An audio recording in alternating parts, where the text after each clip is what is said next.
what is a basic response to Christian claims that Jesus of Nazareth was God? For anyone who believes in the Bible, this claim is impossible. The Bible clearly states in Deuteronomy 4:35 that it was shown to the Jewish people in order that they should understand who is God.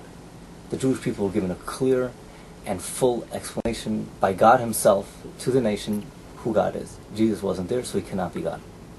That would be a basic response. I would want to elaborate a little bit on that, and I would want to point out that Christians have a very difficult time understanding the Jewish problem with the Christian claim that Jesus is God. They believe they are monotheists. They believe in only one God. They claim the Trinity is one, and they have they don't appreciate what it means to a Jew to claim that Jesus is God. And I would just have this thought that would help them appreciate the difficulty, and that is, imagine if someone were to claim about any other human being, whatever it is that the Christians claim about Jesus, how would the Christians react to that? Would they see the difficulty in that? Would they see the problem with that? I think that would help them appreciate it. Another point to consider over here is that throughout Scripture, God makes fun of people who worship graven images. And he says they have eyes but they cannot see, and they have mouths and they cannot talk.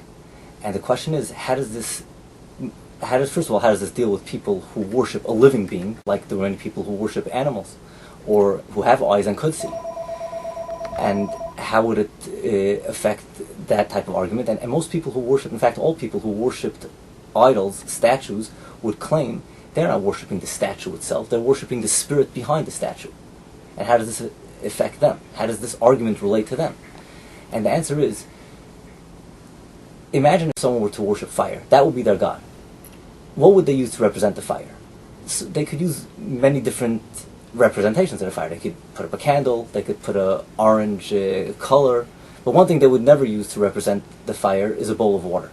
Right. Because something that's so totally opposite of fire is in no way considered a representation of fire. Now, our concept of God is he is creator. He is an independent existence. He sustains everything. Anything that's a dependent existence, anything that is in the created world, is an opposite of God. You cannot use that to represent God. And if you're using the statue to represent whatever it is that you're worshiping, you missed the boat. That you're worshiping nothing better than a statue, because if it wouldn't have something in common with the statue, you wouldn't be using the statue to represent it. So the statue has eyes and it cannot see, and whatever your God is that you're worshiping has eyes, and as it relates to godliness, he cannot see. But, 1 second, we believe that God can do anything. That's correct. So, what would be so inconceivable to believe that God, being bleakable, which means unlimited, he'd be able to do what you make out to sound so absurd, but God can do anything. So perhaps God could become a man. The question is, could God become not God? Could he make himself not God? And if he would do that, what would he be? Well, could he become man while staying God, even though for you it may be inconceivable, but for God, all things are possible. That's right. But let's just put it in simple terminology. Could he be God and not God at the same time? So for us it's inconceivable, but perhaps for God it's conceivable. Okay. Now let's assume that God did that. He made himself God and not God at the same time. So there's a not God that we see and a God that we see. The not God is not God. In other words, when you're talking about a created being, that is not God.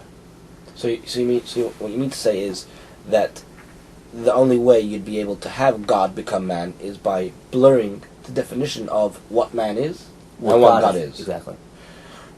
So, in other words, the basic line, the most important, when we're approaching God, the most important concept and the most important line in all of creation is that there's creator and created. And by pointing to a man and calling him God, you're blurring that line.